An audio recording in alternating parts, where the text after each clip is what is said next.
The British have a long history of being a key player in the European chess tournament, but never truly controlled the board until the defeat of Napoleon and the consolidation of British colonial territories during the 19th century. By the 20th century, however, the rise of Germany's manufacturing prowess and its political unification under Bismarck created a real challenge to Britain's mercantilist imperialist system, partly leading to the Great War and the beginning of England losing her colonial possessions. By the time of the Great Depression and World War II, serious doubts had crept into the minds of English people about the fate of their empire, and no less in the circles of the elite, making for fertile recruiting grounds for rising powers such as the Soviet Union, which had imperial ambitions of its own. From this milieu sprang the Cambridge Five, a group of elite British young men who, after being recruited by the Soviets to work as antifascists and agents for the USSR, came to reveal highly sensitive secrets to Moscow with varying degrees of enthusiasm during the Cold War, and up until their discovery and defection in the 1960s, represented Britain's worst intelligence breach to date.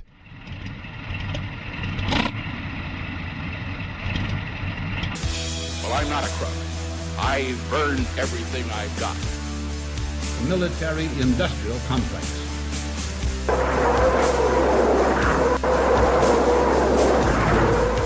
A new world order. But we are here to destroy the control over the industry of other people.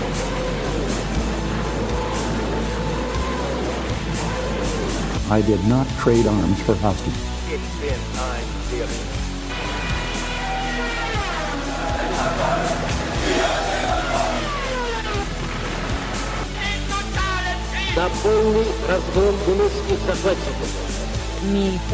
Myth20c podcast.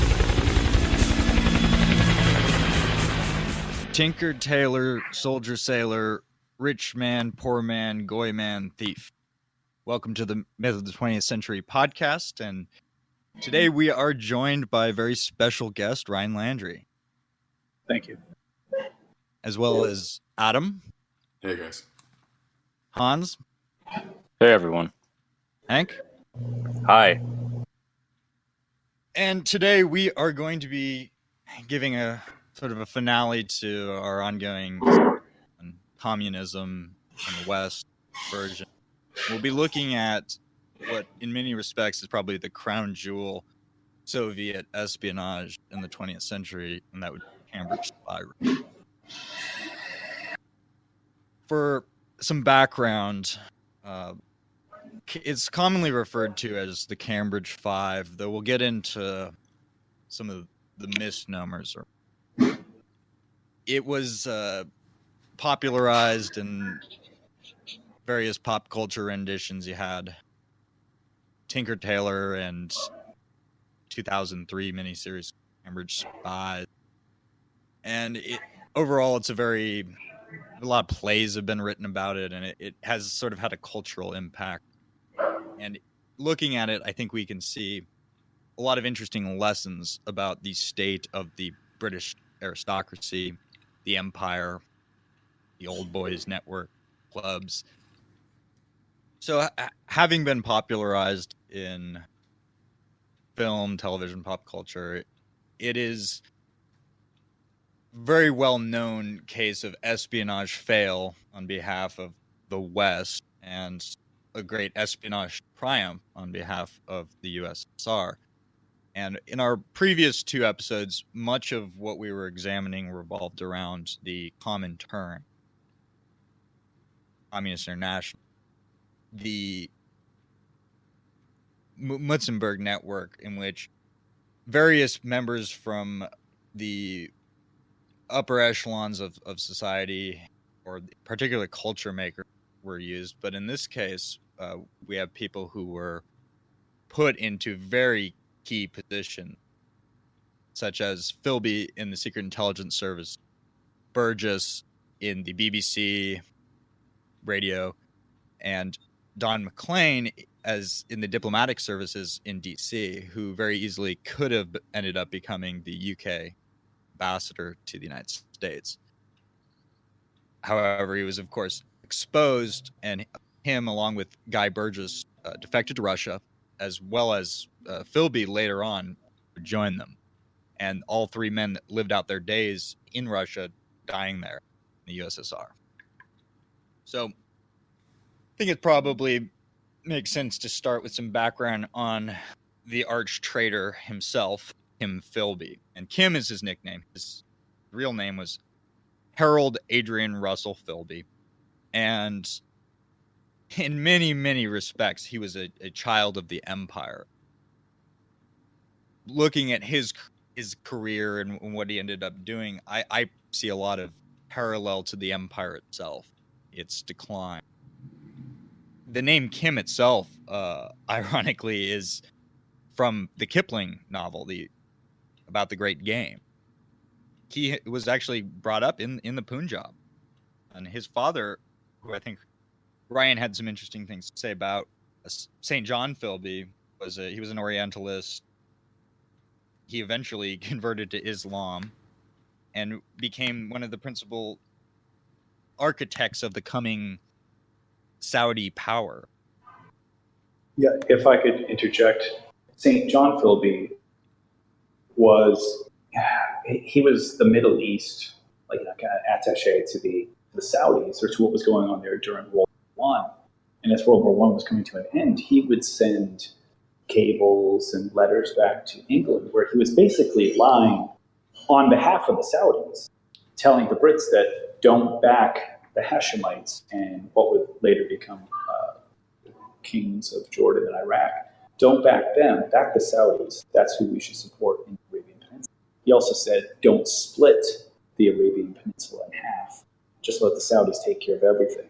And yeah, he did eventually go native, which I would say was something probably genetic in Philby men, because his son, if you look at it, falls in love with a commie, then goes full commie and betrays his country, or starts pushing his country down a path to stab itself in the back. But yeah,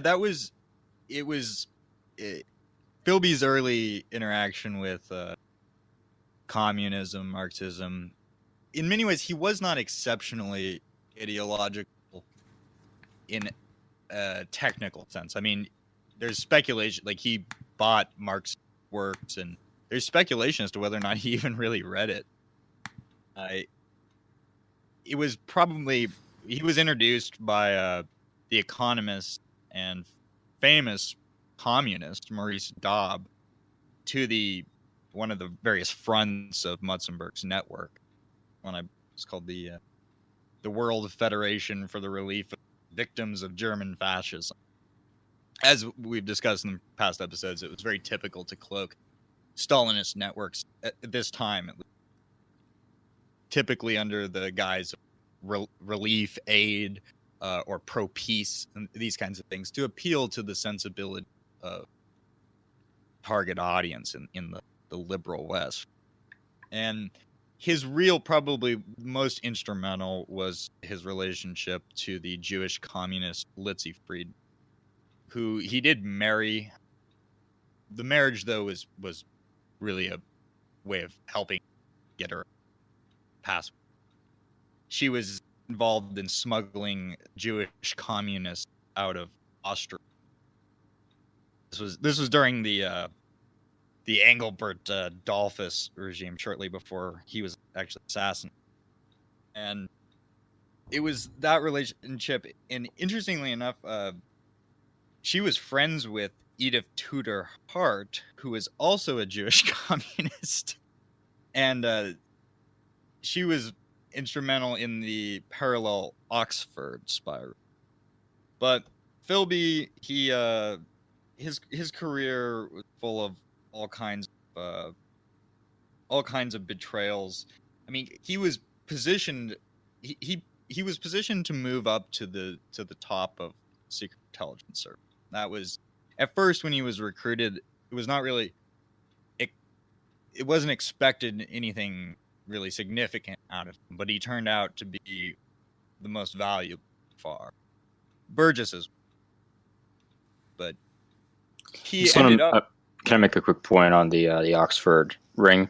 Yeah. It was so Edith Tudor Hart recruited Arthur Wynne in 1936, and he was a University of Oxford student at the time, and he ended up going into more like social research and medical research, and was a kind of minor British civil servant. but he was the sort of Kim Philby of Oxford, and was active member of the British Communist Party, which was being overseen at the time by a man named Andrew Rothstein, who was in contact with the NKVD at all times and also helped recruit Melita Norwood, who would go on to work as a secretary and assistant in the British Non-Ferrous Metals Research Association, which leaked a lot of significant industrial and scientific research to the Soviet Union. Yeah. One thing I think is good to point out too, though, MI5 was the British Communist Party. Like, they had so many moles and spies in there that there was going to be a lot of overlap on the back. And that's why even some of these Cambridge Five guys, before they were officially, outed, some people would look at them and go, ha ha ha, there's our. So, I mean, the names were known. Yes, and it was his introduction into the secret intelligence. Mind you, the MI6 itself, and I believe MI5, were not even admitted to exist, I don't think, until the 90s. So, well, I think they called MI6 SIS at one point. Well, yeah, it was the Secret Intelligence Services is how it was referred to, but it was denied to exist. Wasn't MI5 referred to as the circus unofficially? Yes, that's what it's referred to in Tinker Tailor Soldier Spy. So is the analogy MI5 is to America's FBI as MI6 is to America's CIA? Yeah, it's loosely appropriate. I mean, domestic versus foreign intelligence.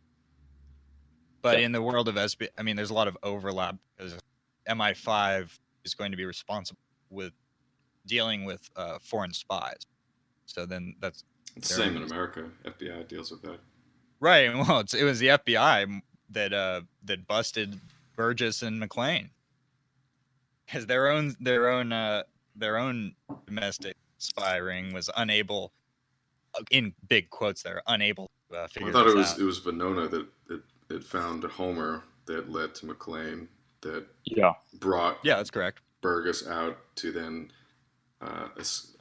abscond with them together out of the country. Did you guys cover, because I can't remember in the Hoover case, Amerasia, Venona, McCarthy connection? Yeah. So in our FBI episode, we kind of briefly touched on the Venona connection to Hoover, who was feeding this information to McCarthy, which is where a lot of McCarthy's claims were coming from, along with various other sources that Hoover had cultivated over the years. And you know about Amerasia? I don't know if I know about that. Because the Amerasia case is why Hoover was feeding information. Because what happened with Amerasia is that Hoover busted commies in the American government. And when they went to grand jury and trial, they walked free. And it made Hoover basically came to the conclusion there were communists in America to protect all these communist spies. And that's why Hoover was feeding information before. He was feeding information to Nixon and the Dees Committee, I can't remember how you pronounce it. But he was feeding information to these committees because he didn't trust his government anymore to deal with this infiltration. So he went to McCarthy, he went to go to all these congressional hearings to get them out of the federal government because he realized he couldn't get him convicted for espionage out of the government. And that's where Amerasia was crap. I can't bust it. I'm going to have to use, McCarthy as a pawn, Nixon as a pawn, and feed information I have from Venona. Well, it's interesting too that the bust of Burgess and McLean occurred around the same time as the Alger Hiss. Yeah. And so some basic background on Venona again before we jump forward. Basically, this thing was a U.S. Army Signals Intelligence Service project up in Arlington, and this was the basic forerunner to the NSA, National Security Agency, which is just a giant SIGINT operation. And how it worked was they would take these one-time encryption pads with randomly generated numbers, and they would use those to encipher numeric equivalents of words. And then two parties had a copy of the pad they could use to encrypt and decrypt messages. From 41 onwards, U.S. and British SIGINT specialists had been finding weaknesses inside of the cryptographic patterns that the Soviets were using from their embassies and so on. And around, I think it was the late 40s, they started noticing talk of someone inside of the British embassy going by the name Homer. So this brings us to one of the members of the Cambridge Five. Yeah, that would be Don McLean, Yep. and who, upon being found, actually declared himself to. He said, "I am the British Alger Hiss." Well, while we're on the subject of American intelligence, I'd like to contrast the 1950s, the beginning of the Cold War, to the 1930s, or 1933 at least, when the United States officially recognized the USSR, and the American embassy in Moscow was one of the least secure places on earth, at least in terms of embassies. According to the book KGB, The Inside Story, the first American ambassador to Moscow, William C. Bullitt, wrote to the State Department in 1936, "We should never send a spy to the Soviet Union. There is no weapon at once so disarming and effective in relations with the communists as sheer honesty." That honesty was taken to remarkable lengths. George Kennan, one of the first members of the Bullitt staff, later recalled that during its first winter in 1933-34, the embassy had no codes, no safes, no couriers, and virtually no security. Communications with our government went through the regular telegraphic office and lay on the table for the Soviet government to see. Yeah, it's... Well, Adam? Yeah. Who was the ambassador? I think it was after Averell Harriman, who later became the head of the CIA. But I wrote an essay about how that guy was a Soviet asset. So the head of the CIA in the early 50s It's not was Dulles, somebody... is it? I mean... No, are you talking about no. Frank Wisner? No, it's not Wisner, and it's not Dulles. He was in the army, and he was very short-lived Russian ambassador. But he had all these really weird statements about how Soviets pull you in. And the Soviets bragged about, oh yeah, but it wasn't ever Averell Harriman, and they kind of couldn't pin the blame on him. But then when Hoover and the FBI were going to go after him, you have even more loyalty and working, because he was also going to work for the State Department, switching over from CIA to state. I believe he just retired. And then when he died, they found all these top secret things that he had just left in his house, just everywhere. Mm-hmm.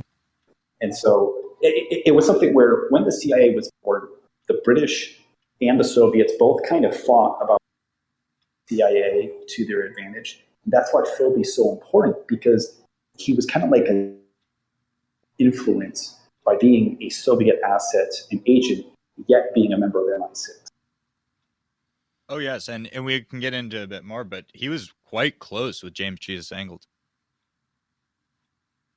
But continue with McLean, who was, like I stated, he was an open Marxist from his college days onward. So they should have seen this coming. Yeah, it was James Jesus Angleton that said, maybe it was McLean, that he said, that chap is going to go on to be head of the British intelligence service someday. And then when he found out later that the guy was... He was talking about Philby. Okay, are you sure? But one of them, he had no idea, and this was the guy who was running counterintelligence for the CIA.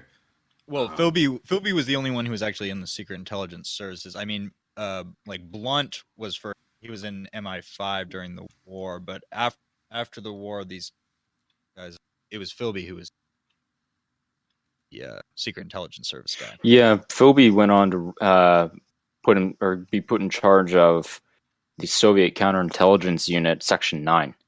And he was literally supposed to be finding himself at some level, that's exactly correct. And he had to maneuver into that position. He did everything he could to get that. Yeah, but it is worth noting that all of these guys were open communists. McLean was a member of the party. I think Blunt was as well. The others displayed a lot of sympathy for the cause while they were in their youth or even outside of college, and it was very well known that they were either communists or left-wing. But all of them, with the exception, I think, of Cairncross, were from British upper class. So it was assumed that they were just sort of parlor pinkos, as it's thought. Well, that's an interesting dynamic across all intelligence services. Like, it used to be the reputation in the CIA as well that you would primarily try to recruit these sorts of upper crust people because, since they own large chunks of the country, they're sort of metaphysically invested in it in a way that makes them unlikely to betray you. And it also, there's concentrations of them at these prestigious schools and institutions, so it's a little bit easier to recruit them as well. And it seems like, large chunks of the British Foreign Service and their civil service more broadly, and specifically their intelligence agencies, kind of behaved the same way. Like, it was a sign of your kind of pedigree, not your sort of ideological, compatibility, because who would be foolish enough to betray their country over ideology? Yes, and this raises the big question of what are their motivations? Why were they doing this? Well, to set the scene a little further, this is the British. These old boy networks are the old boy networks to out old boy network all other old boy networks. If that makes sense. This is so deeply entrenched in the class structure of the society. In fact, when Philby was being vetted for this, people vetting him commented that it was, there were these suspicions or whatever. I heard he was a bit of a communist back in the day.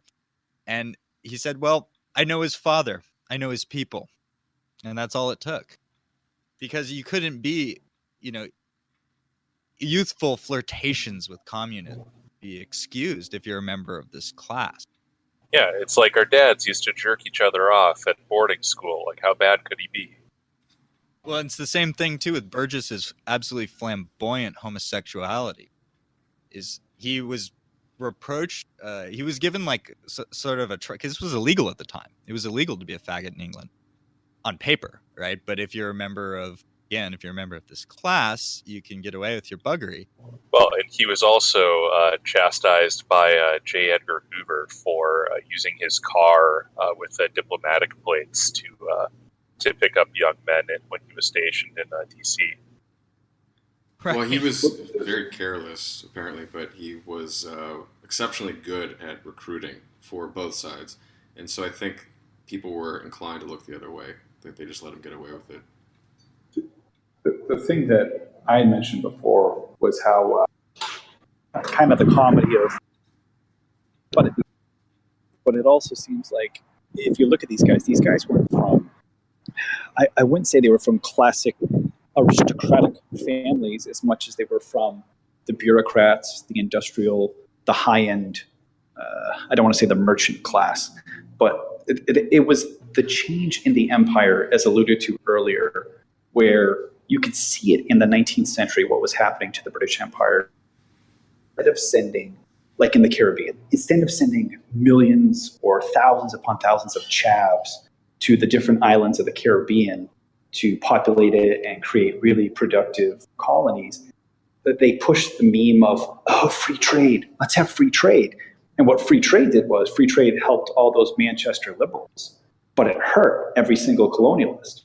So you saw a lot of those island nations withered away to, the crap that is Barbados or Jamaica now. They withered away to nothing. And a lot of the white settlers and colonialists left. And as I alluded to, I think I mentioned before the call, you're talking about a class that had largely gone atheist. And so they could all kind of flirt with this. It was incredibly similar to the Protestantism that they were used to. I don't want to go all old bug and say it's a bunch of Calvinists, but they had done the whole Protestant thing, and it's pretty close. Communism was religion that would look down on them for being gay. Yeah, that's something that I don't think is talked about enough is the infusion of sexual identity politics with attraction towards what a lot of people thought was the Soviet Union, particularly after Stalin had left, and this, with Khrushchev and others talking, at least at a surface level about being fairer to the LGBT whatevers. And this really gets fleshed out and later on in the 70s and 80s, after Michel Foucault and the French New Left effectively turn socialism into a avenue for being gay and totally drop the idea of labor rights or of trade unions or of fair family conditions or anything like that. Yeah, it's not clear to me what, again, their motivations are. I mean, maybe you could ascribe some of it to just sort of like libertinism and a desire to break away from conservative mores of their own society and their appeal. No, I wouldn't quite just. Okay, but the other big theory is that this was primarily happening during the Great Depression and in the aftermath, I guess, of the First World War, where the British Empire was not necessarily receding, but I suppose it was beginning to decline. So what are the motivations in doubting the system, I guess, is the question I have. Well, yeah, you're completely correct. The economic crises of the 1930s, things that Philby and friends were very much aware of, they, of course, were isolated from the effects themselves. Right. But they bought into the common propaganda that communism can deliver on the material promise. And that's really what it is, because they lost, as Ryan is saying, they lost any kind of transcendent worldview, anything that, and they lost, more importantly, they lost the will to rule, the will to be an empire. And the primary ethos of men of their class was described by Philby's friend, really one of his best friends, or at least he thought he was one of his best friends, quite torn over when he found out the truth, which would be Nicholas Eliot, and he described the ethos as king, country, class, and club. And that was very much motive, sort of a just general social ethos, just a commitment to the clubs that they, I mean, that's what these guys did, is they spent all their time. But you're saying this is their motivation or the general motivation of this group? This is where they come from. This is how they. Yeah, that's their class's sort of MO, but they are different in that they are not loyal to the king. They're not loyal to, I guess, whatever else you put in there. They seem to be loyal to something else. They're not loyal to their country, are they? I don't know. Maybe they thought they were. It's just, to be honest, perfectly, what I get from a lot of these guys is that they're loyal to themselves. They see themselves as being more important than those around them, or more special, and they feel like their life has sort of a need for a purpose greater than the mundane things that are set out for them by their society. So they seem to want to prove to themselves, if nobody else, that they're capable of achieving these things. Now, this doesn't describe all of these guys, but I think it describes perhaps somebody like Philby, who was incredibly proud of himself for most of his life, about his ability to be a spy. And it just seems like it was just ego to them. Like, could they do this? I didn't pick up any ideological motivation from him. I did get some from people like Blunt, but he's a contradiction as well, so they're all a little bit different. But I did not, as we've all sort of observed, they're all pretty wealthy people. So they're not exactly, maybe with the exception of Karen Cross, but they're not exactly suffering. So they're not personally wanting to fix their own lives. They just want to have some sort of ego boost or self-esteem, motivation is sort of how I analyze this. Adam, to piggyback on that, there's something you mentioned, it's their thing, that echoes to me what John Kenneth Galbraith about the whole Keynesian revolution.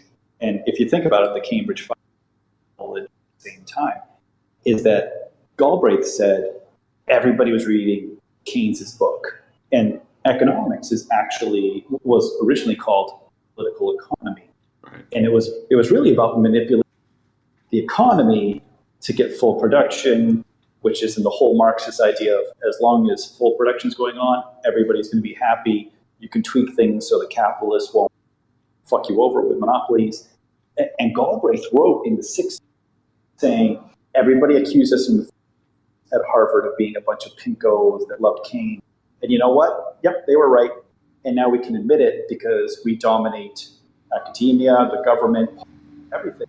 But in the 30s, he talked about the fact that be sneaky with one another and read, Keynes's book and talk about it in the dorms while going to class and reading neoclassical things to all their professors. And I don't know how much of the State Department emails you guys have read, but I love going over those batches because you can find about American policy that should be front page news, but nobody talks about because he doesn't want to talk about it. But I wrote something for the Daily Caller. In these emails, Hillary and Obama the Muslim Brotherhood was going to turn Egypt into another Iran, and they didn't do anything about it. They didn't care. They were happy about it, while openly telling everyone that they didn't want it to happen. And I said, this is the real story, that they were fine with it, the Muslim Brotherhood taking over. And there's an email where she has if you need an in Iran or an in Turkey, I have a network of 1,500 spies and you look up this professor and you're like, how does he have 1,500 assets? Well, he probably has 1,500 that he tap and use. And I do think that the whole academic clique, professor spotting, just like the KGB guys that we're talking about this Cambridge Five being spotted in college, these professors are looking for future assets. Wolfowitz and Sandy Berger had the same advisor. There's a reason for that. Yeah, you know what? I see these guys as very similar to the neoconservatives, and it's rooted in this Anglo arrogance. We know better, and we know what we need to do to save Europe. So this is why they all were on board with working for the Comintern, which is how this was pitched to them, by Arnold Deutsch and Theodore Mali. He's a Hungarian professor at Cambridge. Well, Mali was very wait. Was he working as a professor?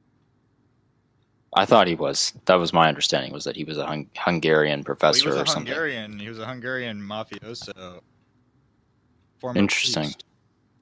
But at any level, my point is that I think that these guys, the same way that the neocon Jewish cabal types are able to convince a lot of the goys at National Review and so on to get on board with neoconservatist foreign policy, was this same kind of Anglo upper class arrogance that they knew how to fix the world. And that's why Philby was totally down with going to Spain to put a bullet in Franco. And it's why they were all on board to leak secrets about German high command, German airfield positions on the Ostfront in order to benefit Soviet movements. These guys really thought that they were going to save Europe by doing this, and that they were in a unique position to do so. Well, I think it gives them a sense exactly of self-importance. Correct, yeah. It was the extension. It was a certain logical extension. Yep. Again, they didn't have God, and they had a very materialist, lifeless material ideology, and so they bought into the line. And I think that's exactly correct. They did believe that they were serving, in one way or another, they were serving the greater good and Europe to a certain. Mali, though, I want to things.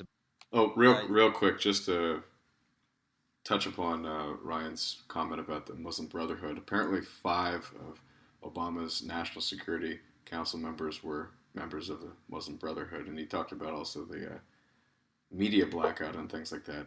Nobody seems to pick up on these things. So there's a broader conspiracy at play in my mind. But go ahead, Nick. Well, Molly's interesting. So no, what he was an illegal, and an illegal is a spy working without diplomatic cover. Something the Russians, or rather the Soviets, became very good at. They would plant people in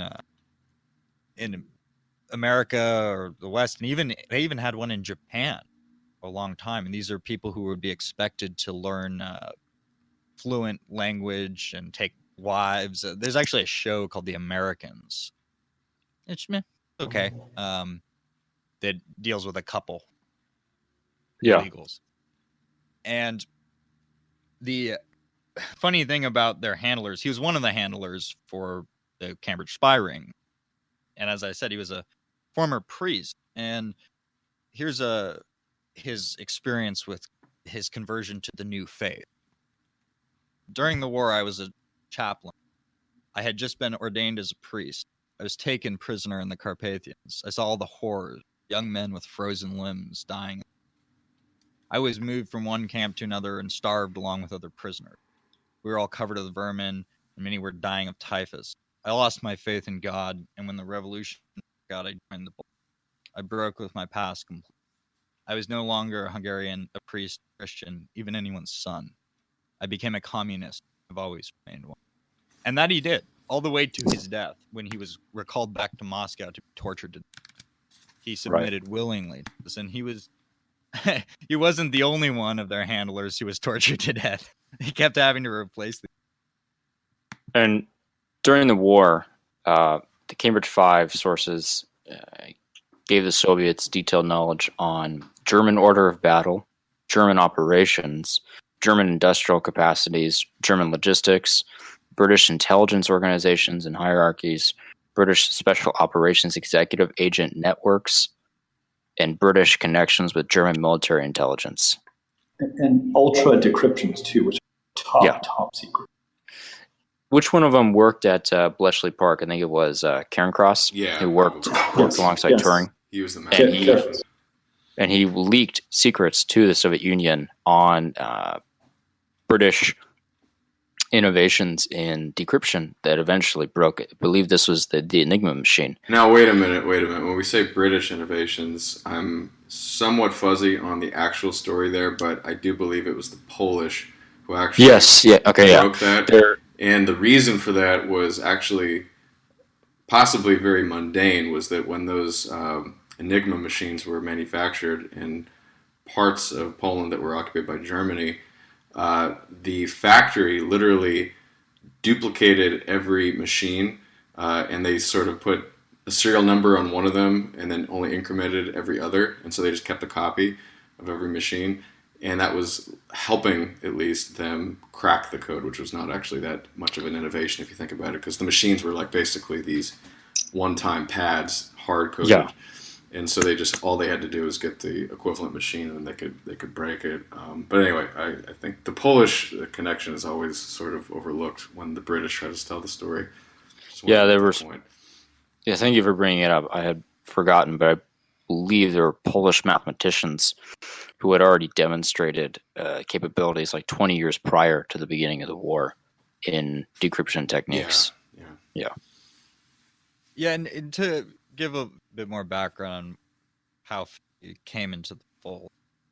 As I mentioned, he came involved. He lost his virginity to Jewish communist Litzy Friedman, and it was Friedman who suggested to Arnold Deutsch, that ironic named Arnold Deutsch was also.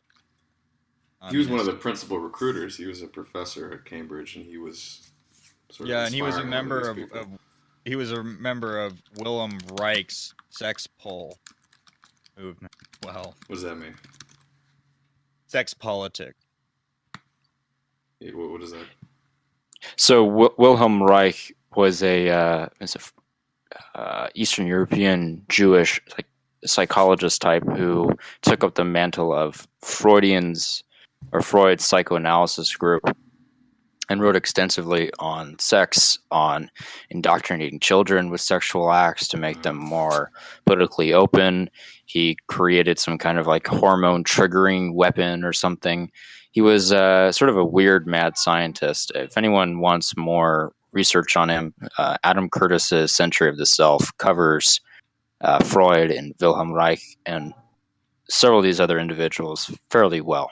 So Jewish academics were pushing that? Oh, yeah. What a shocker, right? Hey, I can speak from personal experience. This is this is street level stuff that that particular ethnic group advocates for.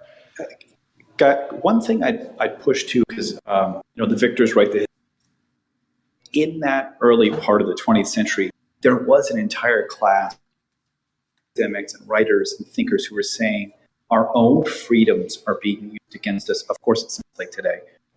Our own freedoms are being used against us by these communists who advocated that when you have a professor like Maurice David or whoever that guy was, when you have a professor who is openly calling for overthrowing the system, economics, and let's overthrow this and overthrow that, which is nice and all, but you got to take a billy club to the guy's head. You got to do something to knock these guys down.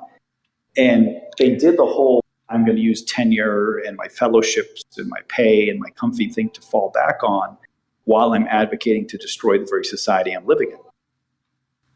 Well, that brings up the big question, why these guys were not prosecuted like they prosecuted the people who were spying for Germany. Nick, you were bringing this point up, though, so do you want to touch upon that now or cover that later? Well, it's going to hover in the background. I mean, there's different interpretations you could have as to when exactly came aware guys were up to. I think it's, in fact, Kim Philby himself believed that MI6 allowed him to escape.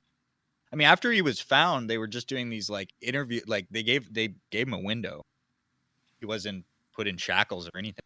He was probably allowed to escape. He was tried at one point. Somebody had accused him of spying, and they had such strict libel laws that they weren't able to bring forward certain evidence. And essentially, he was exonerated in a public trial, and that was used in his own defense in the future that, hey, I'm not guilty. I was exonerated. This is actually on, you can get footage of this. It says he flat out denies to having ever been communist. Well, Philby was in Beirut, and weren't they sending down old chums from MI6 and from his old school days to talk to him? Because I was /connection man in Lebanon, and they sent down old buddies to talk to him, to say, hey, Kim, why'd you turn yourself in? And it was all informal chat. At the end of the chat, he was going to turn himself in and say, yeah, take it. But he never did until he arranged his escape on. Didn't he arrange a Russian merchant vessel? Or was there a freighter?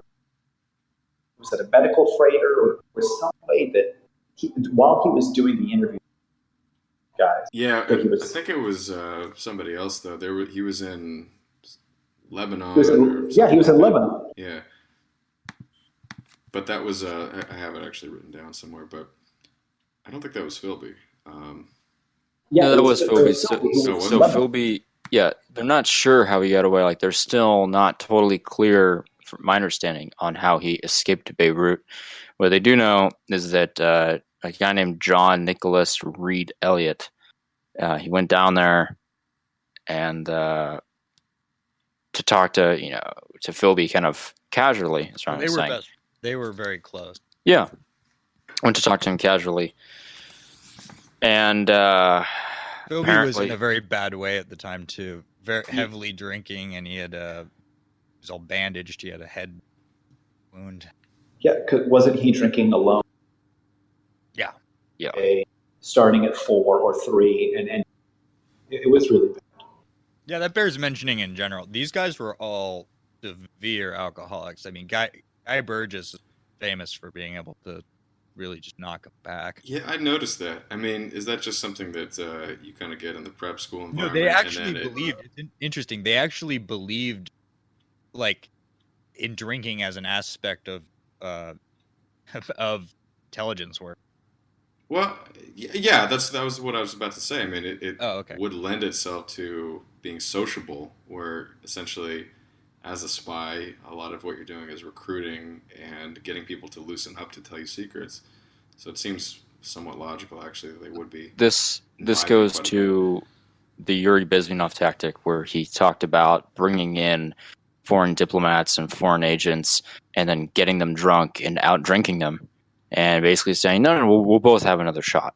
And the more you drink, the more often you drink, the less likely they're going to react as well as you do to it. And then sure enough, they're nice and drunk and they're liquored up and ready to tell you anything. And so these guys use that to their advantage, I think, in the clubhouses and the lodges to talk to their buddies to get information out of them. But also all of them, I think, were just depressed people who felt guilty. I think that most of them realized by the 40s that they had betrayed crowning country. Some of them did. I think that was the case with was it McLean that was the family man? He started going crazy. Like McLean was having getting ready. Part of that was also that they were fighting against fascism. They were anti-fascist, to use the sort of pseudo-modern usage of it. It's probably slightly different in the 30s, if not very different. Well, as I explained in the previous episode, anti-fascist was code for Stalinist network. Yes and no. I mean, I think their fear was more about what the fascist ideology represented versus communism. And once the fascists were defeated, with the exception of Spain, which is always somewhat of a sort of tertiary concern of everybody, they were no longer necessarily against anybody. And now the Soviets were still trying to use them against their new rival, which was their own country, which is quite a shift psychologically. Because before they were just passing. When I say that, I mean that very literally. Like, organizations with the anti-fascist banner, they were Stalinist front. That was the specific that's fine, but that doesn't. I'm talking about their motivation, their personal motivation. Yeah, he was genuinely anti-fascist and a philo-Semite. Well, yeah, they weren't out to wreck the UK for the most part, I don't think. And then when the Soviet Union became a rival of the West, they had to play ball because they were in a bad situation because they could be revealed. Well, ironically, interestingly, one of the only times in which Philby began to have doubts or concerns about working for the USSR was when the USSR signed a non-aggression pact with the Third Reich. Yeah. Oh, you bring up a good point about all those fronts that were fronts for the commies, because that was basically the 1930s. All those world peace committees, world peace organizations, peace councils, those were all funnel organizations. Oh yeah, and that was Willie Mutzenberg's. And that's what tripped up so many of those American bureaucrats, State Department people, CIA people in the 50s was McCarthy or whoever could say, oh yeah, well so-and-so was at the Peace Council in 1936 and he was in a room with 35 other communists. Those peace orgs all offered the only opposition to the fascists. That's true. But technically, why would you have a problem with the fascists? Nobody ever asked for that. That's why those peace organizations offered a perfect cover for them. Because in 1935, what was the problem? Really? It was just political disagreement. So if you're politically aligned with these peace organizations, you really are invading their economy. Well, the Italians were invading parts of Africa, which threatened some of the British political influence there. But yeah, I mean, we can go down that rabbit hole. I agree generally, though. They weren't necessarily attacking the great powers directly.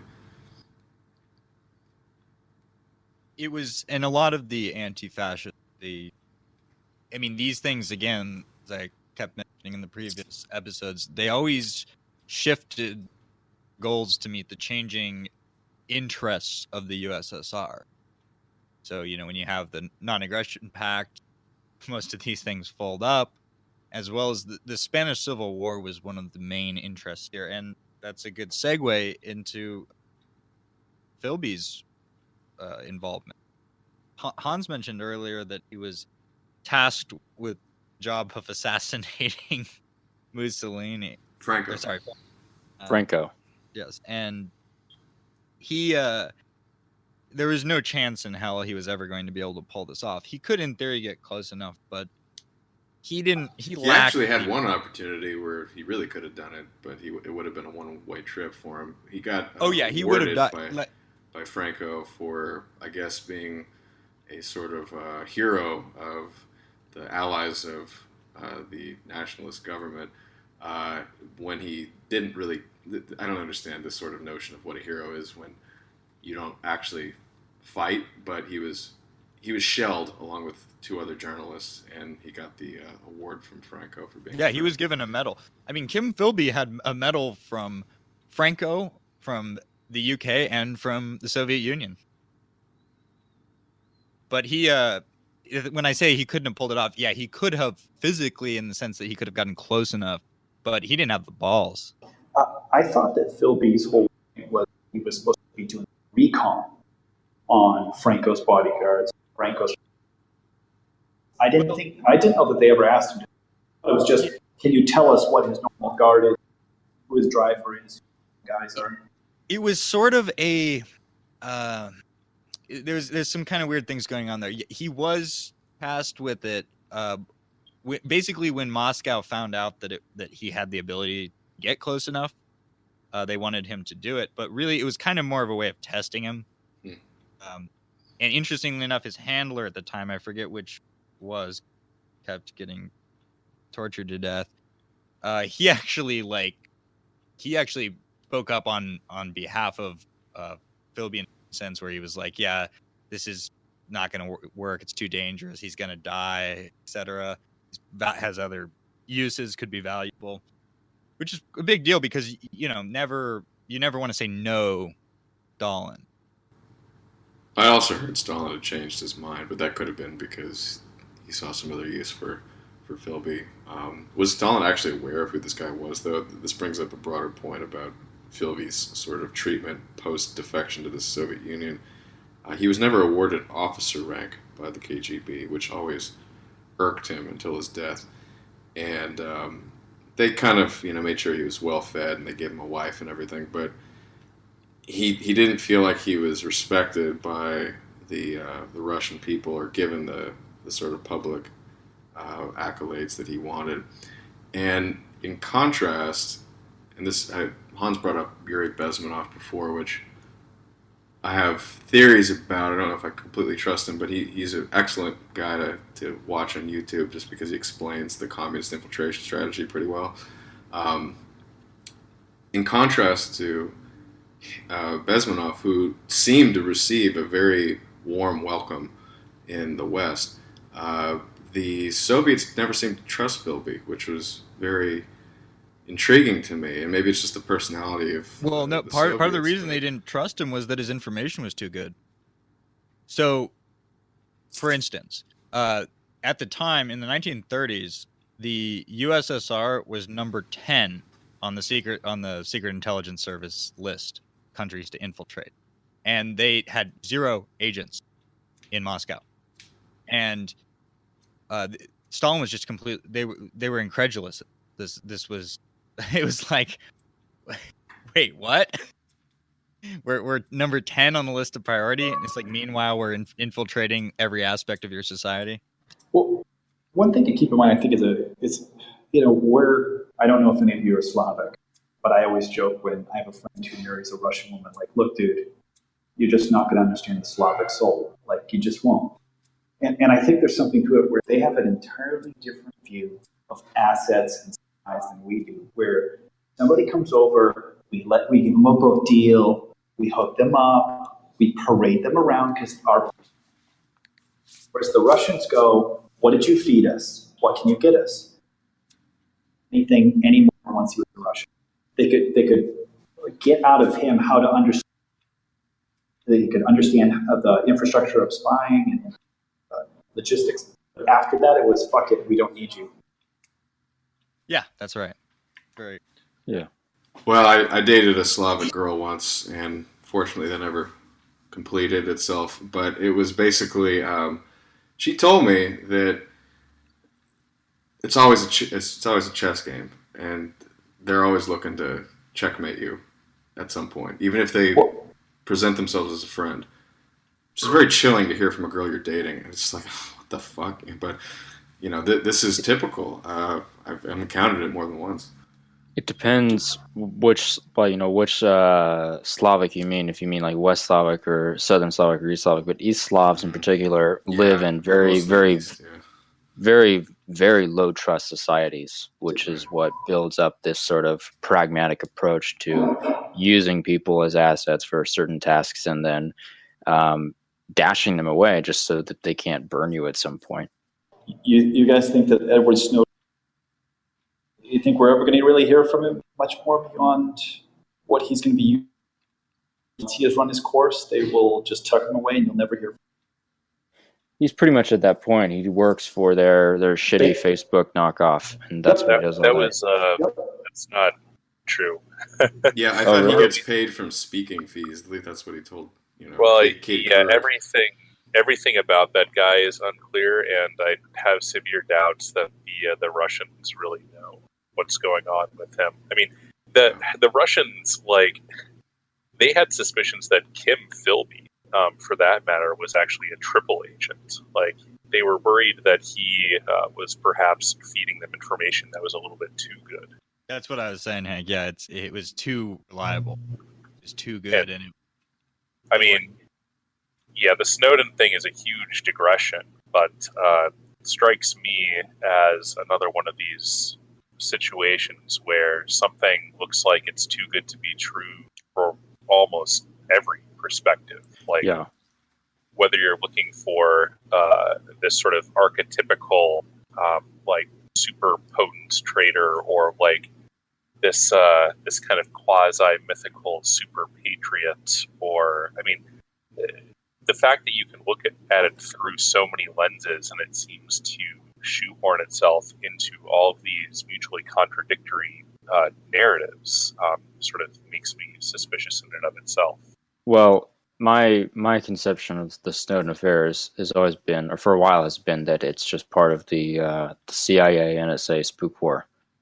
But beyond that, Kim Philby, when he eventually made his way to the Soviet Union, this was after he had been effectively burned, or realized he had been truly burned, and that he couldn't play this game of accusing people. He had been interrogated in Beirut, and he actually confessed on a Friday night, and then by Saturday morning they couldn't find him.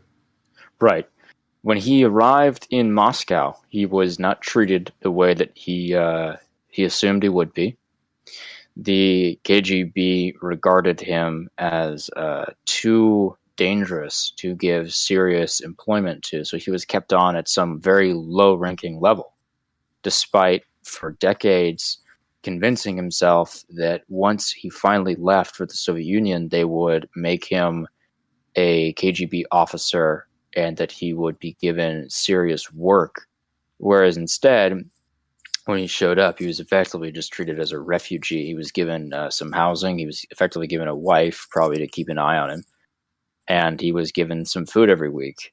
And he died a couple decades later, was given a military honor death by the Russians. And then that was it for Kim Philby. He never did anything spectacular with the rest of his life. Yeah, somehow he got the impression that he was a secret colonel in the KGB. Yep. And they rapidly disabused him of that notion.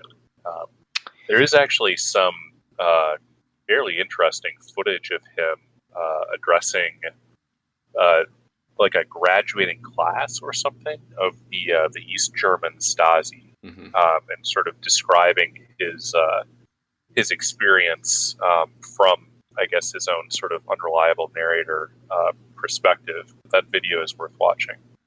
Right. And when we can also talk about McLean and Burgess, and basically what happened was when McLean was burned, Philby told Burgess that McLean needed to be exfilled out of the West into the Soviet Union immediately, that U.S. intelligence services were now fully aware of his activities. By the way, McLean had been leaking amongst all sorts of fun information, things regarding Churchill and Truman's and Churchill and Roosevelt's private conversations. He was sort of an intermediary between, I think, different intelligence services between the UK and the US, so he had access to an enumerity of secrets and documents and memos and so on. And he was also just totally unstable. He was physically weak. So Burgess was requested to exfil himself out of the West as well, which was never part of their initial plan. You said Philby suggested that to him? Yeah. That's Philby, sort of interesting because Philby essentially implicated himself after that because Burgess was rooming with him in Washington, I believe. And it was directly tied him to Burgess once Burgess was gone. Yeah, but it was Philby who ordered Burgess to take McLean out. Take him out of the West. And it was Burgess who decided to hop on the boat with him. Yeah. And that was not part of the plan. I see. Okay, that right. Makes sense now. Got and it. So it's very feasible because it's unclear how much evidence they actually had against Burgess. And there's actually some evidence that this would have played out the same way that it played out with Philby, if not worse, for the British establishment if they accused Burgess of being a double agent, because he was so well liked and was so ingratiated into the British high class, and he spent his days shopping at some of the nicest stores in London, drinking at the lodge, and it would have been just totally unbelievable that Guy Burgess, of all people, was a double agent. But when they arrived in the Soviet Union, they were given the same treatment. Burgess was put out on like a collective farm somewhere, but wasn't really working. He was basically being put on ice permanently in rural Soviet Union because, once again, the KGB were way too suspicious of these guys who they assumed were just triple agents or were just dumb. Well, this nature of paranoia had a very critical role in the Soviet Union being caught off guard in Operation Barbarossa. Essentially, their intelligence was apparently good enough to anticipate this military. I mean, it was sort of obvious too. Like they had people looking across the border, and they were like looking at panzers lining up, and then Stalin would get these reports, like Premier, General Secretary, whatever his title was, Your Graciousness, there appears to be a potential violation of our peace treaty with the Germans, and Stalin just wouldn't have anything to do with it. Like he couldn't conceive of himself making a mistake, at least. And so there was this bizarre nature in him that he didn't trust his own officers, and he was just so paranoid, and he didn't know whom to trust, and so he trusted himself basically. And so it was like, I believe in my initial sort of motivations and reasons for signing this, and I will ignore my officers telling me these things. And they obviously, they suffered greatly after the Germans invaded. Well, there's Viktor Suvorov's thesis, which perhaps we'll get into in another episode, that this is Stalin's plan all.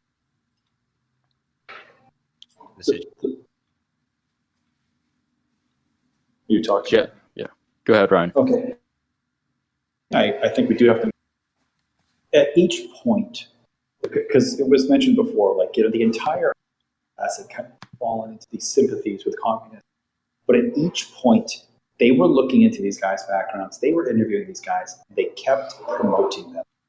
So there was always somebody higher up who saw the smoke but didn't bother to look at the fire. And I can't remember if it was Hank or Nick brought talking, Victor Rothschild. But I think it's good to bring him up and point out how Rothschild was a connector, because all these guys were young.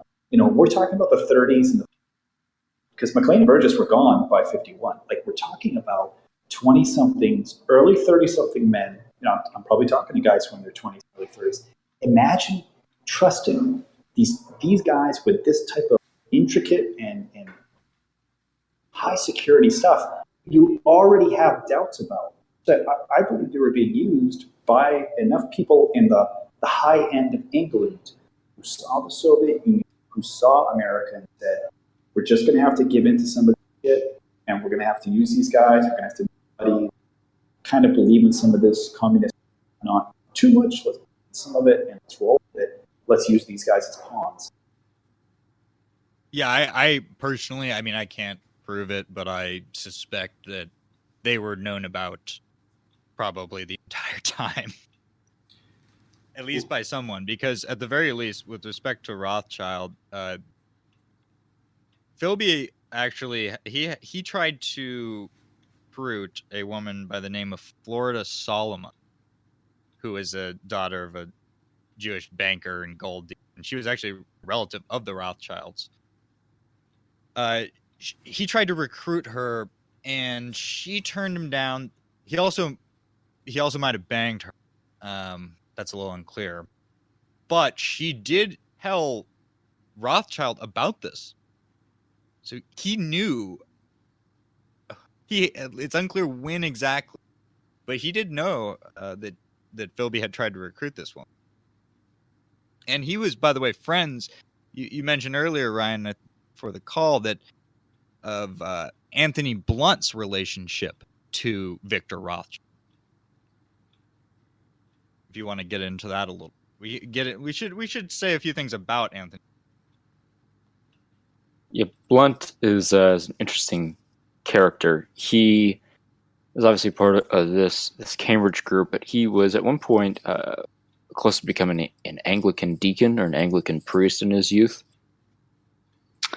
And he was a dedicated communist. His wife was a communist, and he ended up becoming an art historian, and at one point was even the art advisor to Queen Elizabeth II. Was awarded knighthood, but didn't have too much of a role in spying as much. He worked for MI5 briefly, I believe, but was sort of removed himself from that circle at some point in the late 40s or early 50s. Yes.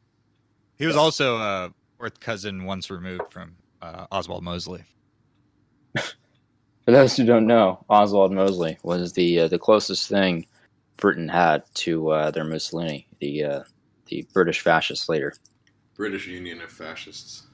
Yep. Yeah, he was also a homosexual. Yeah, I was going to say Blunt. No. Yep. No, Blunt was a homo too. Yeah. Well, I mean, if you look at his pictures and you see what career he chose, art history, what the fuck is that? I'm sorry, I don't get it for a straight man to pick that as a career. But anyway, that's just me. Adam, it's not. But I do know guys who did art history because they were also double majors of art history and archaeology.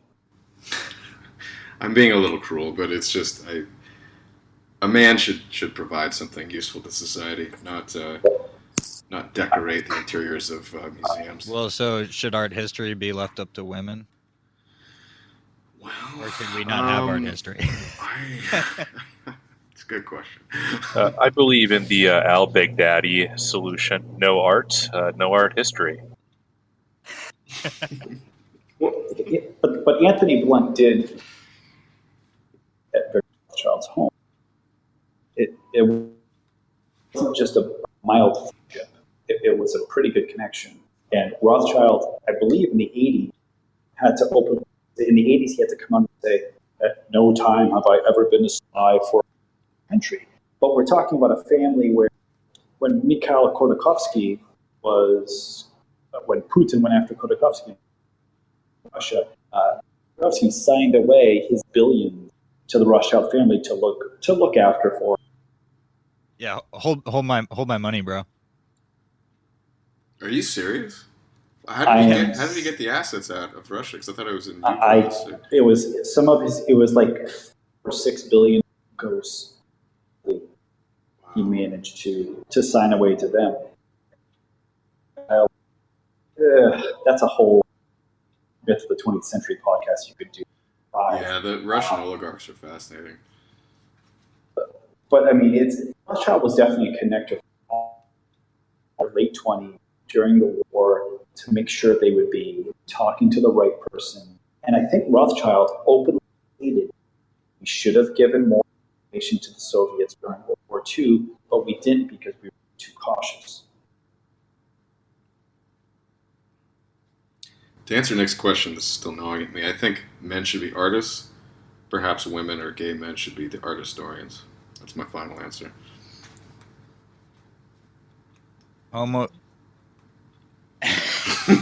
Jeez, dude. If you're an artist, make art. Don't read about it. That's my point of view. You should create. A man should create. That's what he should do. Well, Blunt, in addition, interestingly and quite embarrassingly, British establishment was knighted 1956, which he had was until I believe under Thatcher that he was used. I mean, he's sort of interesting to me because he sort of embodies the decadence of the British upper crust. I mean, his profession is essentially picking multi-$100,000, if not million-pound works of art for display on the walls of these manors that rich people live in that don't work. And yet he's a communist, but he's running in these extremely decadent circles. I mean, this is a society ripe for decay. I don't understand how this man reconciled those two things in his own mind. And maybe his attempt to do that was by being a communist. Well, Adam, if you look at propaganda posters by a certain party in Germany and the Weimar era, they very clearly show the link between what they called Hoch financing, high finance and communism. Sure. They knew it was connected. Sure. Do you want to explain that, though? Why that connection was there? Well, because Marx clearly stated that if you take over the state, you should institute a central bank. And of course, bankers are going to love a central bank because they'll be the first to receive credit and that they can spend it however they do. Mm-hmm. And if they buy somebody, they control them. I mean, look at the American Empire right now. Yeah, of course. I mean, communism tool that was able to wrest all of Russia from the aristocracy, czar, and the early supporters and donors to the project, like Jacob Schiff, they expected to be able to come in and turn it into capitalism in short order. But Stalin... No. They did not expect it to be capitalist. They expected to get money on specific sectors. Well, let's see, I have it's there, but they had they did not many of these participants thought that their influence would last. And they had a bit of a problem when Stalin started to consolidate power under him and him alone.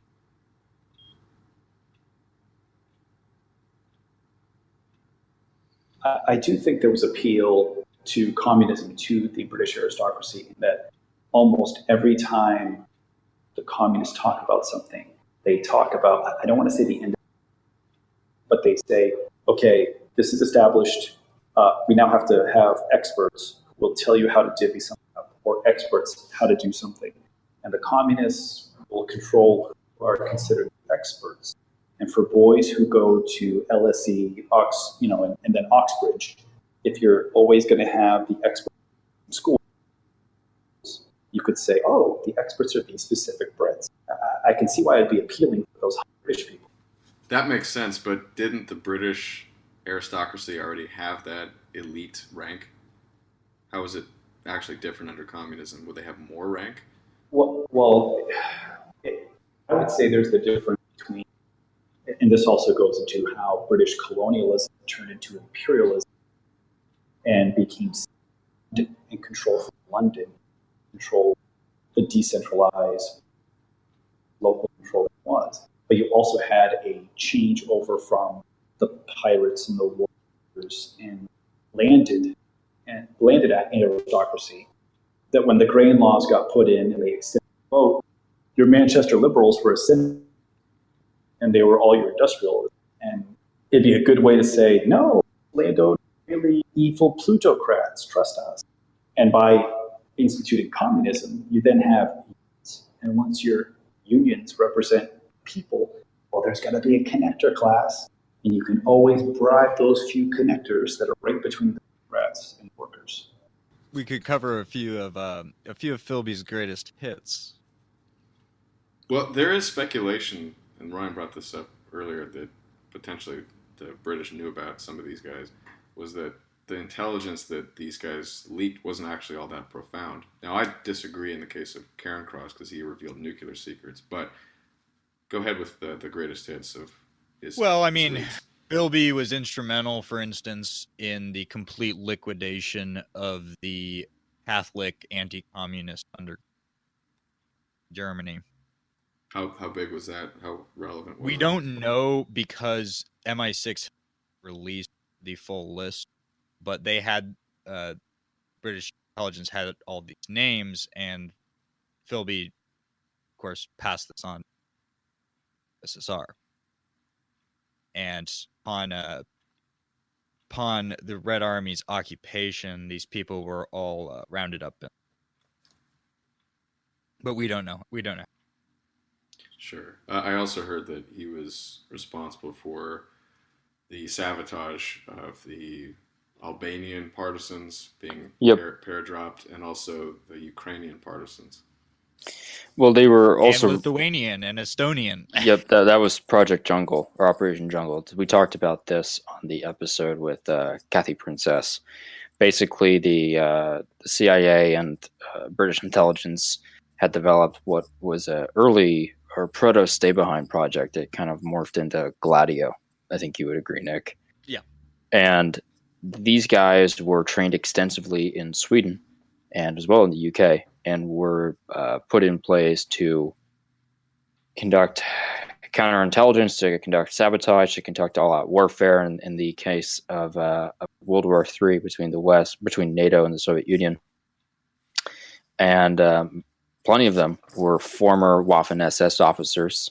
As we spoke about, there was this weird instance where the U.S. government declared that Waffen-SS officers from Baltic states and Poland were not the same as German Waffen-SS and were therefore not subject to U.S. military tribunals and so on.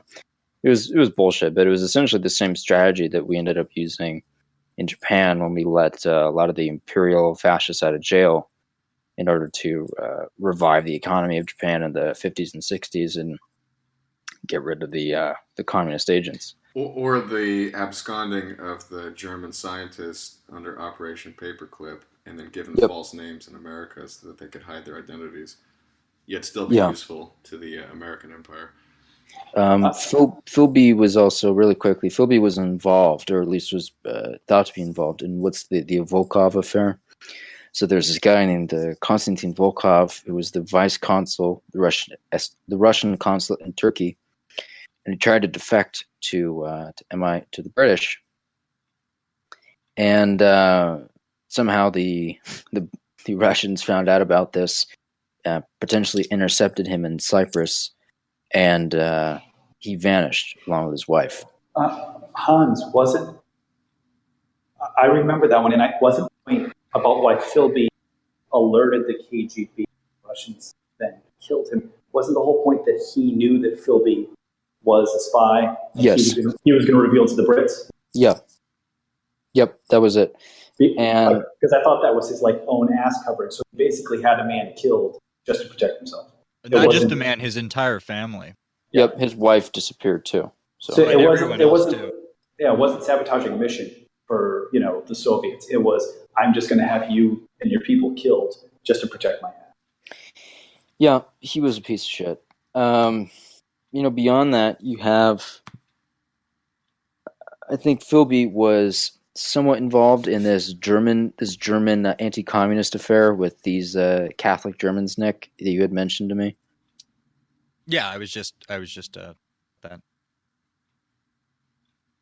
Okay, so do you know much more about that, or because I couldn't find? Well,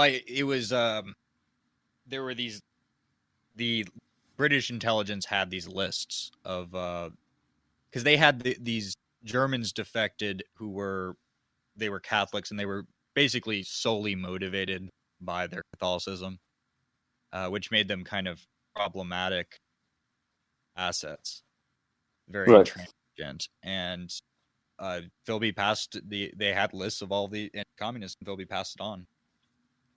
As I was saying, they quit it. Philby was typically remorseless in this regard, especially when it comes to the Albanian operation. Who I should add, who they were trying to support was King Zog against Enver Hoxha. Yeah, exactly. And have you ever looked up Hoxha's beliefs and stuff? The revisionism or whatever. He was like a mystery. Yeah, really interesting to read up on. Oh yeah, he when these people were all being rolled up. I mean, this was the problem, is starting to pique American intelligence interest. It's like why all these operations kept going. These always something went wrong, and Philby was basically handing these people over to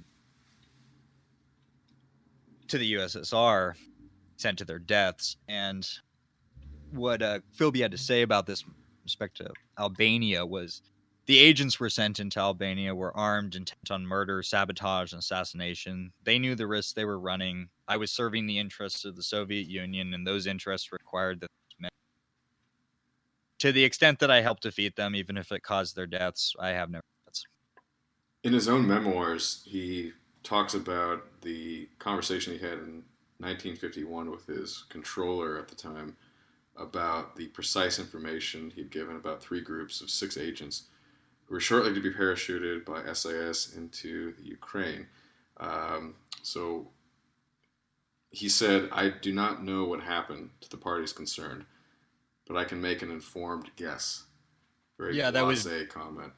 Well, no, it was more than blasé. It's iron. It's a very ruthless irony. Right. Inconsiderate, insensitive. Well, you find the adjective. Hey, I hate to take the side of the dickhead, but he's in an industry that's about killing people for the interests of whatever. So I'm not shocked that he would say that, and it's a shame that he would do that against, say, America and the British and our. But I would say that's par for the. I'm willing to, anybody can be doing. God, that people would not be afraid of getting their hands dirty who are in those positions. Mm-hmm. Yeah, I mean, it's hardly surprising that he would. Espionage is the business of treason. But, did he ever try to justify his actions? It's one thing to sort of understand that there's going to be blood spilled in a war, but I don't know. Like, I didn't really read up on his personal memoirs, other than citations of them. But like, what was his rationale for? Like, there's a cost, but what was the benefit? Like, did he actually see himself as being on the side of good? I think he died before the Soviet Union collapsed, so it was not perhaps clear what had become of the communist system to him. He died in 1988, but he certainly saw it fall apart in the late 1970s and early 1980s. Well, I think that's a good question. What goes in the mind of somebody who betrays, and then even after the point of disillusionment, like Orwell's with the whole his anger towards the Stalinist betrayal of the communist idea. So what do you guys think goes into their head or the head of a traitor? I would point people, if people are more interested in Philby, I would point people to the book by Ben McIntyre, Spy Among Friends. Because as we were arguing earlier, I think that there's a lot, in a lot of senses, he was sort of following certain ideas of the time to their logical conclusions. And I think that he saw himself, as Hans was saying, as in the interest of Europe and etc. However, what's more notable to me is the way in which he treated his friend. I mean, he people like James Jesus Angleton, quite close, and Eliot. I mean, he betrayed these men, lied to them through his teeth, and they were friends. And so it's and his wife too. I mean, his wife was partly his undoing as well. I mean, the way he treated her, in his personal dealings, he was sort of intoxicated by deception and by lies. I mean, he got in as soon as he got into it. He never really stopped. Well, to me, it's ego. I mean, it's interesting you mentioned his wife, but there was a liaison he had with a woman who later, after it was revealed that he was a double agent, that he had never spoken of his work to her, and even in an intimate setting like that, where things come out, he was very disciplined about it. And I think he viewed himself as a sort of master spy. I think to him it was about proving to himself his own worth in this profession. I mean, the one thing he was loyal to his entire life, the USSR. Was he? I guess so. That just happened to be his employer, but I guess, I mean, did he actually? So I just don't get this sort of ideological. No, this wasn't mercenary. His motives were not mercenary. Yeah, this is the one thing he was only ever committed to. All these guys were. This is the one thing. What does that mean? Well, now we're talking. They weren't getting paid to do this. But they weren't getting paid. But see, you can have ideological motivations, like this is a philosophical good thing to do, or this is sort of a game. Like in Burgess's case, I don't know what the fuck that guy was doing. I think he was just having fun. I mean, there's a lot of things that, besides money, that can motivate somebody. Well, I think in the case of Burgess, I think he was having fun, and I think he was also very committed to the cause. But a couple of years ago, or not long ago, there was the CBC, the Canadian Broadcasting Corporation, found an archive that they had lost of Burgess talking to a Canadian reporter on some television program. And he mentions in this interview that he wants to go back to Britain.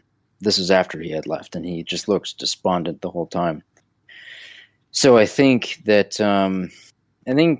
they were all highly committed to this cause, and they also all thought that they were going to be made high-ranking KGB officers, and none of them were. They were put on ice, and they wanted to go back, and they were never given the opportunity. I think they each had slightly different, if not greatly different, motivations, personally. I agree with that. I do think a lot of it, though, was the whole, how do we manage the empire in the next phase? Like, what do we have to do to make sure that, the sun never sets in the end? I do think that, to be honest, the media always tells us that the gays are, and that's often not the case. But Burgess actually looked like Laurence Olivier. He actually was a really good-looking guy. So I can see where he would go ridiculous and, be having a lot of free willy. But I do think a lot of about management empire, and then they ended up, like, especially Phil, said, let's just go all out. And also, once you're committed to something, it's like psychologically, especially how sort of isolating that whole profession is. I mean, you can't really go back from that, and so your sort of new social circle is essentially your handler, and you can't back away. And you saw what happened with McLean when he tried; he went nuts. So I mean, whatever their original motivations were, at some point you essentially have no choice, and so essentially it's just your own personal protection. That's part of the motivation.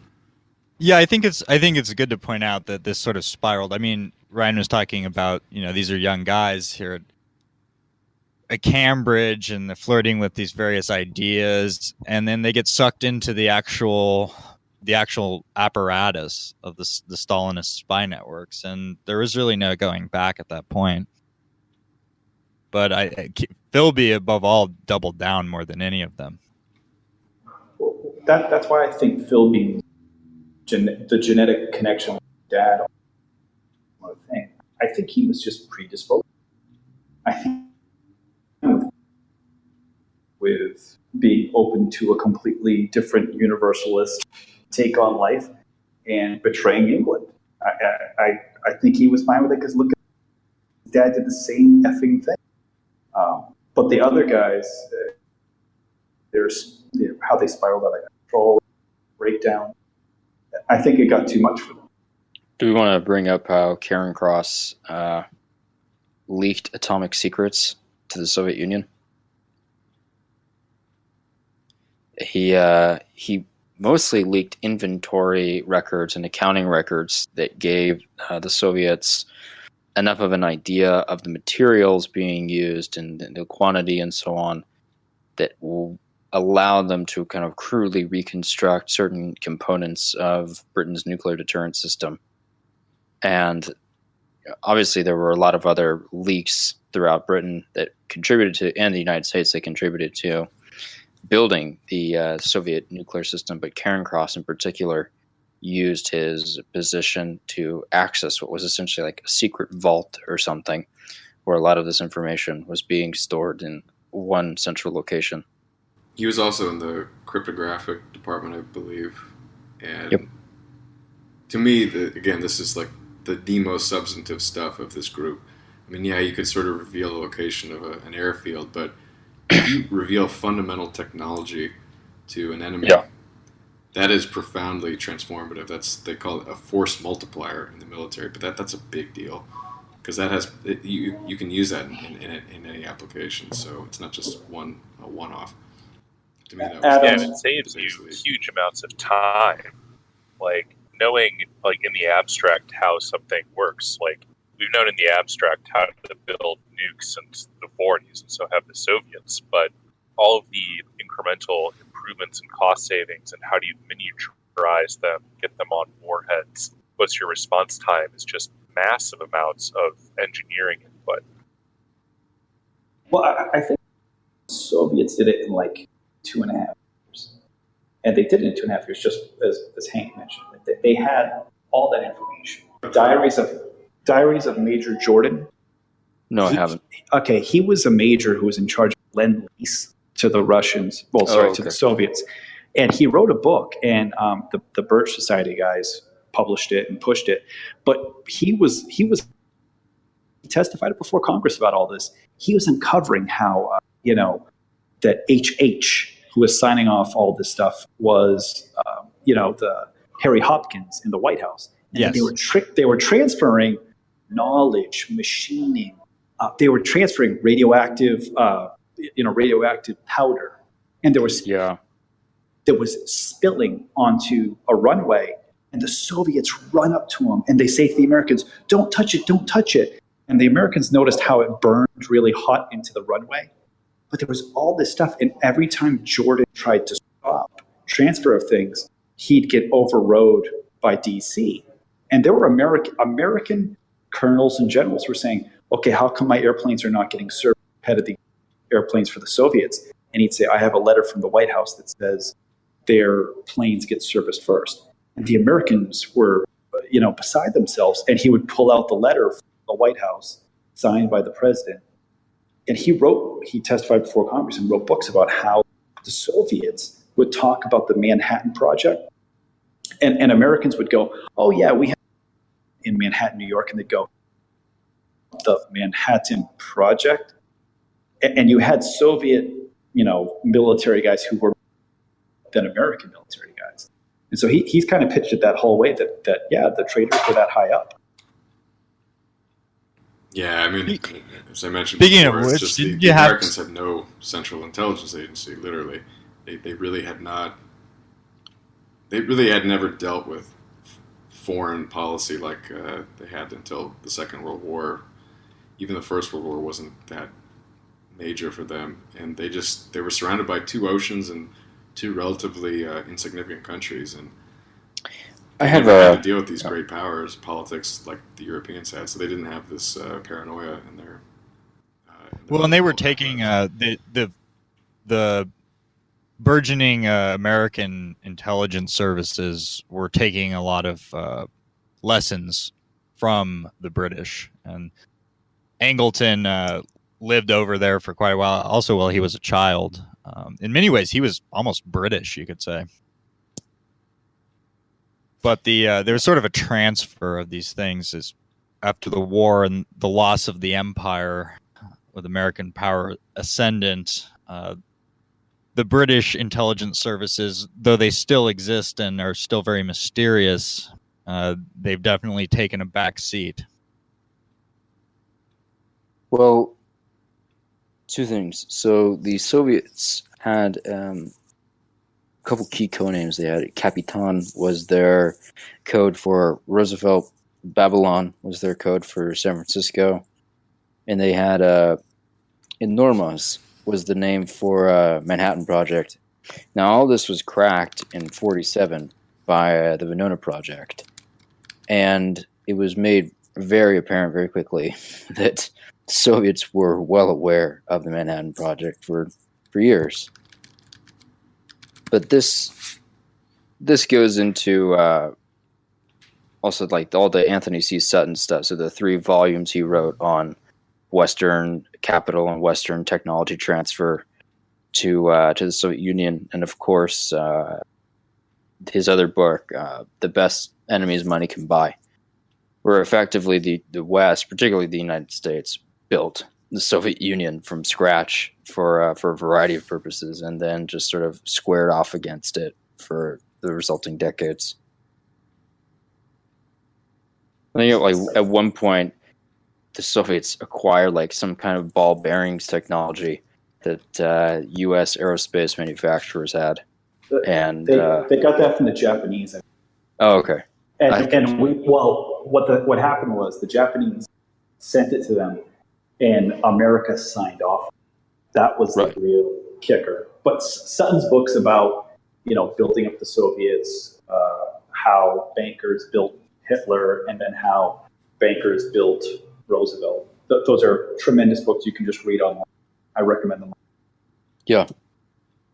But in particular, he has 3 volumes on the Western technology transfers to the Soviet Union, which are respected much more than his other works and are not regarded as very conspiratorial.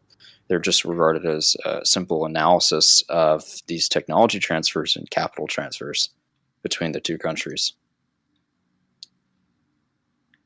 Ryan, you had something as well on who was it?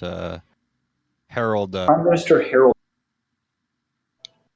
because it was Harold Wilson who was Prime Minister in the 60s.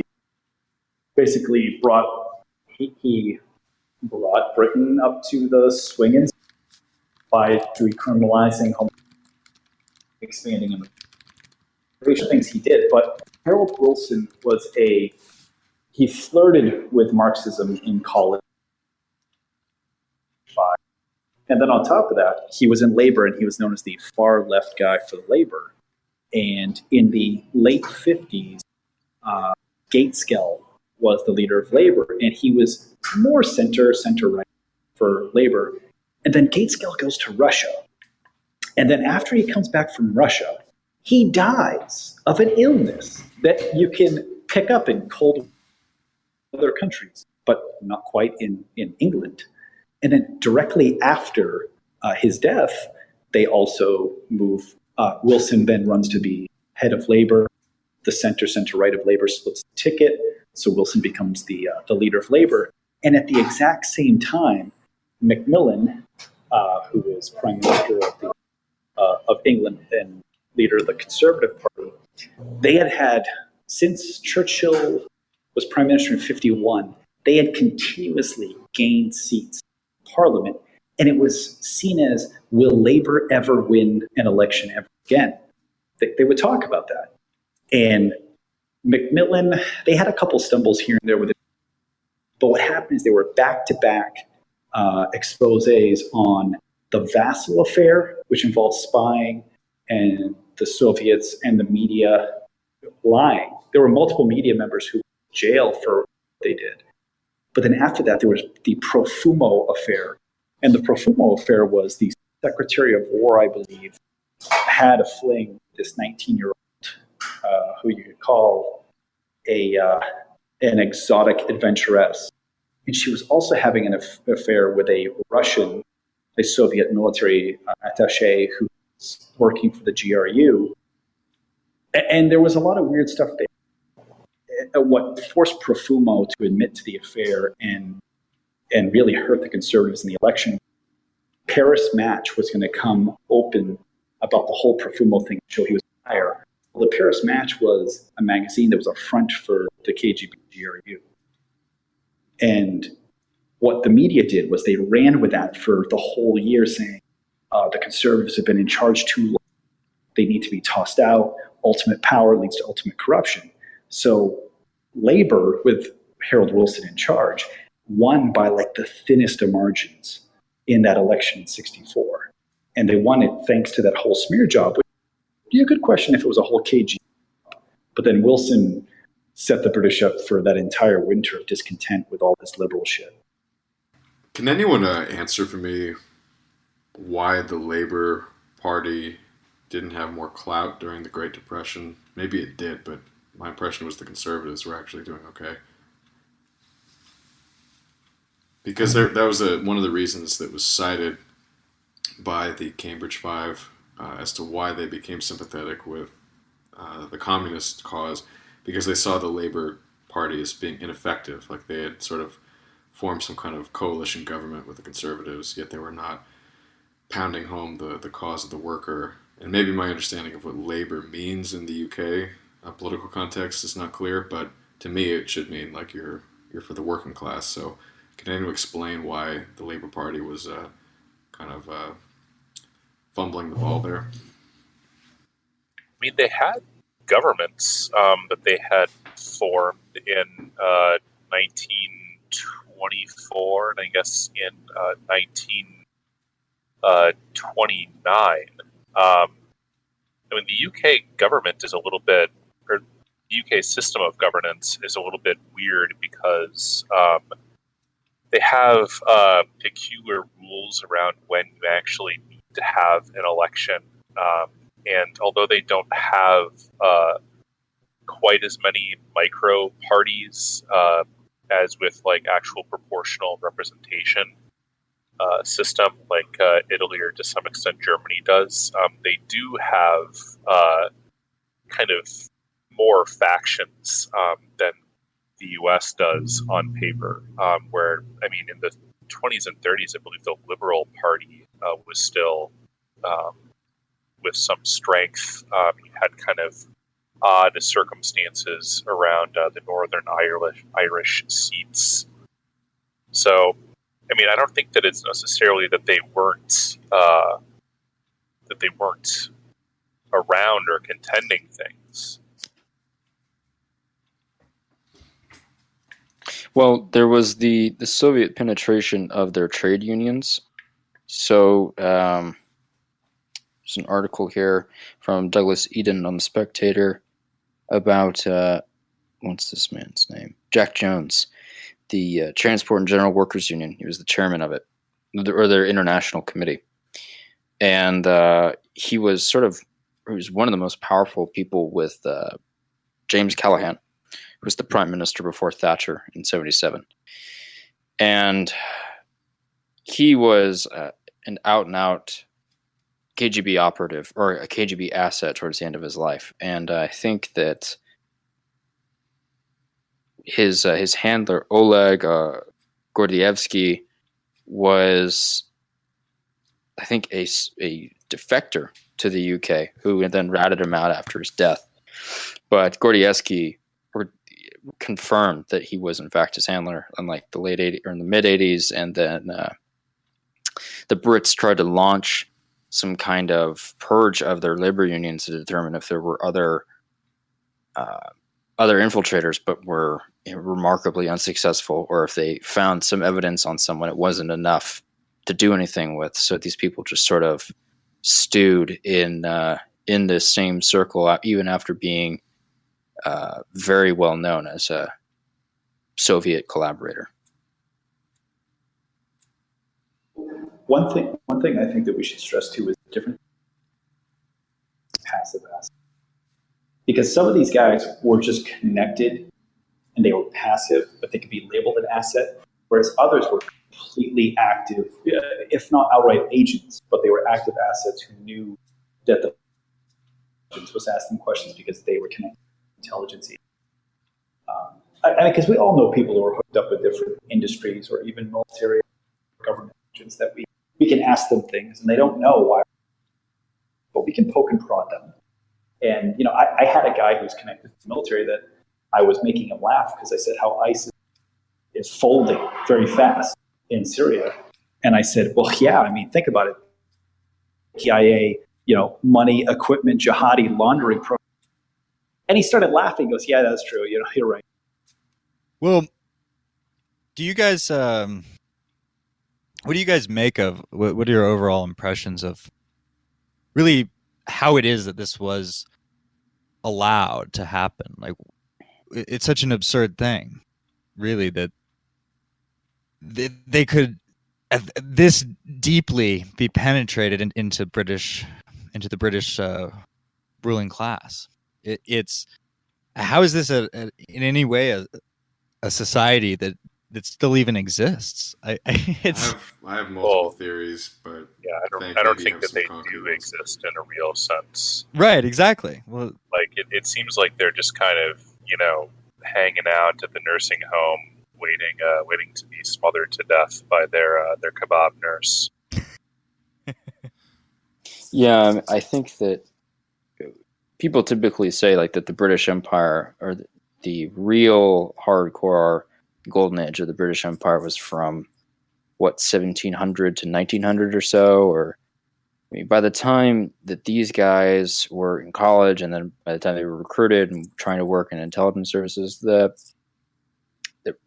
writing was on the wall for the British that they had severely imploded and they were just sort of going through the motions of serving off one aspect of their empire or another, every year after World War II in particular, to self-rule or to some kind of joint autonomous rule in the case of Hong Kong, later with Hong Kong. Like, this was just a place in decline with an upper class that didn't really care about its own self-interest. It was interested in taking what they thought of as like British values and importing them into the rest of Europe. And the best way they saw to do it, as Ryan and Nick said earlier, was through the Comintern. I would pitch into that with the British, their fatal. I don't want to start, down a Myth20c podcast, a great episode, but like their fatal mistake was when World War I broke out. They decided to jump into it too first. That was their fatal mistake. I mean, it's so remarkable to me that this empire, which is capable of such ruthlessness, the way that they treated this. In preparing for this, I kept trying to find an instance of a single Soviet spy that was found and executed by the UK, and I couldn't find one.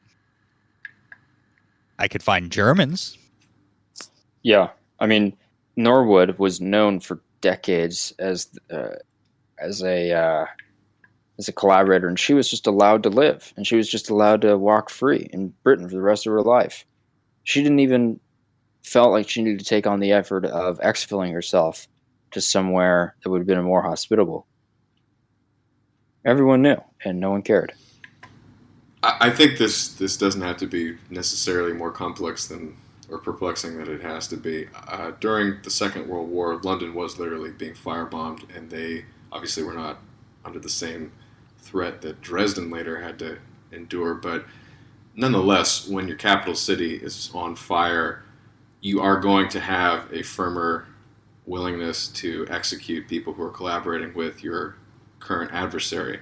Now, in the case of the Cold War, there was no open exchange between the great powers in Europe. There were proxy wars, there were spy rings, but there was none of this active battle raging that was going to expedite somebody's execution. And secondarily, I will say that I think the British, in their state of decline, were reluctant to admit that they had also been infiltrated. And then thirdly, we don't know how extensive this infiltration was, how much they knew about, how much has actually been revealed to us, and how significant it was. And so maybe they just felt like it should just be ignored, and it's better that the public doesn't know about it to avoid the scandal and the distraction. One thing that struck me was the fact that they executed William Joyce and John Amory after the war. And William Joyce, his crime was a forged passport. I mean, he was a propagandist for the Third Reich. No, his crime was supporting an enemy. Now the charge was bullshit, but that was the crime to the government.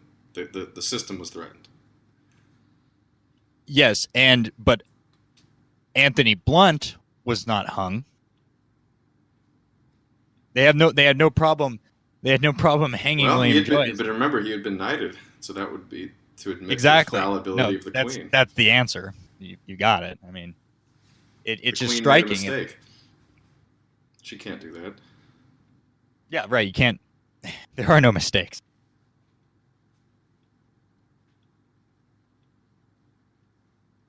Ryan, do you have any closing thoughts on this episode of Shame?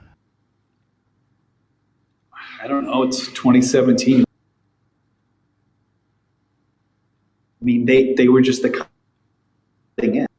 Look at what the Cambridge Files are doing, and then look at the nostalgia that American lefties feel about, like, the old communist bloc. I mean, they were talking about feeling sad for the end of Soviet-sponsored communism during the Obama era, and we know that that's their goal. So, I mean, it's a shame, but these guys were they were ahead of their time for the commitment to communism that they were making. Yeah, I watched the 2003 series Cambridge Spies, and frankly, it was hagiographical. I mean, it was an extremely sympathetic portrait. Very, very little about I mean, Philby was not he was a terrible person. I mean, not just from an ideological perspective. I mean, I think that stuck with me, particularly after reading Ben McIntyre's book, was his betrayal of Nicholas Elliott, who at one point commented that this is a man that at one point he would have died for, and now he would happily kill him. But again, it's like, how much does this directly affect the British population? To expect the population who is concerned with very normal things like making enough money to pay for the rent, if they're not being firebombed, what do they care about these faggots in Cambridge getting knocked off and betraying their other fellow prep school elites? Like, the normal British probably don't like these people anyway, and so what do they care? Well, I guess this is what I would ask is the concept of treason even meaningful anymore? It is if it's in modern England. It is if there's a nation to be had, but who do you betray? Who could you betray England to at this point? Right. Yeah, Britain is not really a nation anymore. It's sort of it's a trading post for rich people, and the people who live there are kind of without representation. So, I mean, they're very cynical. Like, I've actually sort of been reflecting on this topic. It's like, in looking back at my conversations with British people, like, they don't have much to they don't really look up to their elite. Like, they don't admire them very much, with perhaps the exception of the royal family, with some nuance there. They don't admire the House of Lords, for example. The rich people aspire to become part of that group, but there is a very classist element to their society, and the classes don't really like each other. I do think that the British coming with the end of the empire and the Soviet, and they tried to stake out a position for themselves as the go-between. And they ended up being the go-between for America and Europe, and then they ended up being used to they ended up not even being rival, which you could argue that de Gaulle did a similar thing with trying to be seeing the writing on the wall with America and the Soviet Union and trying to be, if you will, like an alternative, a non-aligned group by both, just like the British. They had nuclear weapons. They had an empire that they could still influence, even if it name anymore. They tried, but they failed. They just didn't have the resources. Well, Or I the think will. It's like to do what they had to. It's fitting that 1,000 years of their island fortress on Britain the English had, and they didn't ever lose it to invasion. They never lost it to Soviet coup of their government in a straightforward sense. Their elites committed national suicide and put them in a position where they'll never get out of. They betrayed their country for a lofty cause that never really meant anything and fell apart a few decades later. I wouldn't go so far as to say all of the British leadership betrayed their country. I just think they failed to No, but keep these their power. 5 did in particular. And who else knows how many other MI6 and MI5 agents were traitors and were coming from the British upper class? Right, we don't know. Yeah. I mean, I think Hans you'd recommended this series to me, the series called Civilization. It was a BBC production, I believe. It's very good. I haven't finished watching it, but I actually watched a reaction video to it from a guy who had finished watching it, and it was pretty insightful. He basically said that civilization is as much a concept of, or a creation of will in so much as technology. And if you stop believing in your civilization, that is either the symptom or the cause of your decline. Yep. And I think that the English in particular had stopped believing in the power of Britain, in the power of the English people, and their own aristocratic ability to dominate others, and gave themselves up to a foreign power to make themselves feel better.